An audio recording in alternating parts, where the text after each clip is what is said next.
Here's 5 tips that you need to know if you want to improve your website design and that I wish I knew before I ever built my first website.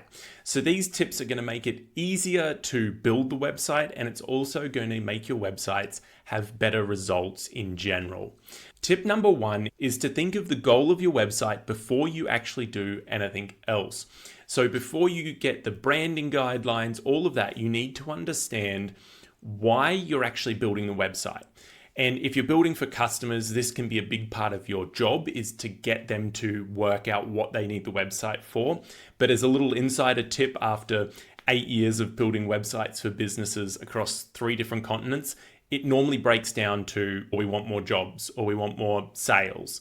So you need to think of it in terms of what's the business purpose of the website. A lot of people will come to us and say, oh, we just need an online presence in case someone searches for us. That statement is normally true maybe about 5% of the time. When you really dig down, they're actually looking to get more work. It's like, well, would you prefer a website just to be there in case someone's looking for you? Or do you want to convert people into sales or leads? Most of the time people go, yeah, we want to do more business. We want to get more sales. So with that in mind, you can channel the whole website towards that goal, and I can guarantee the result will be much better. Tip number 2 is to think of the goal of the page before you actually design it. So this is very similar to the previous one, but each page has to have a specific purpose before you build it and before it gets to have a place on your website.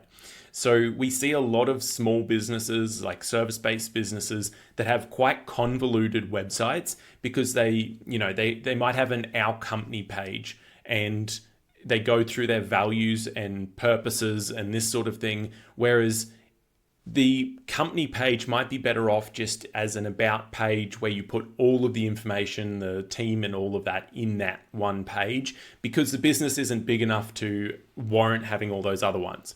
So maybe another example would be your services page. So when you build a page for your services, you might have multiple services, so you break it down. You might do lawn care, garden maintenance. So you'll pick each service and you'll go, okay, let's build a page specifically for that service. The purpose of that page is to get people to make an inquiry for that specific service. So in that case, then you need to persuade someone that you're the right person for the job. So this means you need to explain what you actually provide in that service. You need to explain that you've done it before. You need to show proof of that. And you also need to show happy past customers. And just by saying that, I've given you 4 sections for that web page. It also means that you can really remove out all of the junk content that you're just putting in there because you're not sure what else to put there, because it's not really going to make sense to put like an About Us section in a services page that's dedicated to getting people to contact you, because it's not relevant for the page that they've navigated to. This brings us to our 3rd tip, which is have your content already prepared before you actually start designing. I see this with DIY website designers, so you're building your own business web page, or new website designers, where they start building a page without knowing all that's going to go on that page. So they're kind of like, oh, okay, I'll start at the top and I'll just think of each section as I go and then design it and make it look pretty as I go down. But you end up with a really disjointed flow of content when you think about it like that. So you're much better off to have the content that you know you're going to need on the web page and build for that content. So don't go in blind, know what's going there before you actually start designing, and I can guarantee that will save more time than any other tip on this list. Tip number 4 is don't duplicate content just because. The biggest pet peeve that I see is people copying their blog archive section that shows the latest news across all of their website in the footer area. It's not relevant for every page, and it's just a fill away because you think, oh, maybe it needs to be a little bit longer. Don't do it. If it doesn't serve the purpose of the page that it's on, don't include it. Another really big pet peeve of mine is seeing contact forms on every single page. This one becomes a nightmare to maintain unless you've got them linked all across properly. Have one contact form on your contact page where people expect to see it, and get rid of it across the other ones.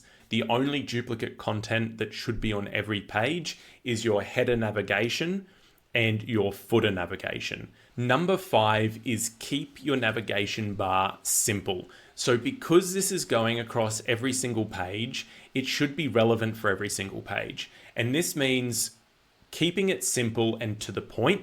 So I've got another video on this, which is the LMC method, which is logo, menu, call to action. And that's the formula for laying out the perfect navigation bar. Essentially, it is literally just have your logo on the left, have in the middle your menu, and keep that pretty overarching, but having access to every different part of your business. So services, about us.